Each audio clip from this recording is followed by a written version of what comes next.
దేవర movie రాబోతుంది కదా, so ఎలా ఉండబోతుంది? అదా అన్ని రికార్డ్స్ అని బ్రేక్ అయిపోతాయి.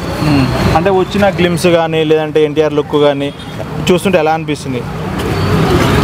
అంటే చరిత్రలో మన తెలుగు సినిమా ఇండస్ట్రీ కాదు, మన ఇండియన్ హిస్టరీలోనే ఇట్లాంటి ఫైట్ సీన్స్ అంటే అట్లాంటి లుక్, అలాంటి సాంగ్ మేకింగ్ కానీ అలాంటి సినిమా ఆ కాన్సెప్ట్ నేను చూడలేదు ఇంతవరకు.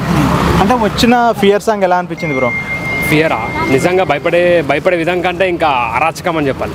అంటే కొంతమంది లిరిక్స్ అర్థం కాలేదు అని అన్నారు కదా, మరి దాని గురించి ఏం చెప్తారు? అలాంటి వాళ్ళకి అర్థం కాక సినిమాలకు పులిలకు అలాంటి ఎన్టీఆర్ ఫ్యాన్స్ డైహార్డ్ ఫ్యాన్స్కి అర్థమవుతాయి అట్లాంటి లిరిక్స్ అని. ఓకే బ్రో, ఇప్పుడు అనిరుద్ధ్ తమిళ వాళ్ళకి ఇచ్చినంత తెలుగు వాళ్ళకి ఇవ్వట్లేదు సాంగ్స్ అంటున్నారు, అది కరెక్టేనా? అలా ఉండదు. ఇప్పుడు ఆయన సినిమా ఒప్పుకున్న దాన్ని బట్టి వాళ్ళ అంటే ఆయన అందరికీ బెస్ట్ ఇస్తాడు, ది బెస్ట్ కంటే బెస్ట్ ఇస్తాడు ప్రతి సినిమాలో. ఇప్పుడు మొన్న తలైవాతో సాంగ్ కూడా, అది హుకుం కూడా ఎట్లుంది అసలు, అది దీనికంటే మంచి సాంగ్ రాస్తాడని నేను అనుకున్నా. దానికంటే అద్భుతంగా ఉంది కదా ఫియర్ సాంగ్. అంటే కావాలనే కొంతమంది పని కట్టుకొని నెగిటివ్ చేస్తున్నారు అనుకోవచ్చా? నెగిటివ్ అని కాదు, ఇంకా వాళ్ళకి తెలియదు, ఏదో ఇంకా చెప్పేస్తూ ఉంటారు అంతే.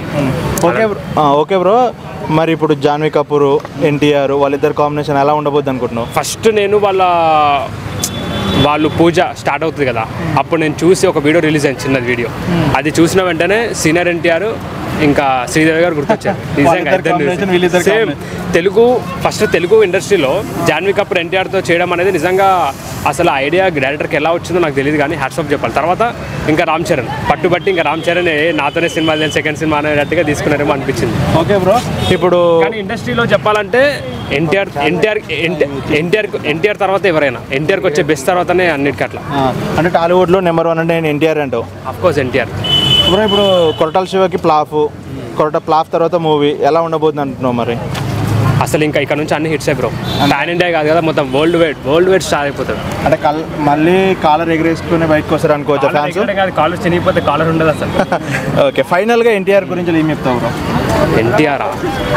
ఎన్టీఆర్ దీనికంటే ఏం చెప్పగలుగుతాం, ఆ పేర్లోనే మ్యాజిక్. ఓకే.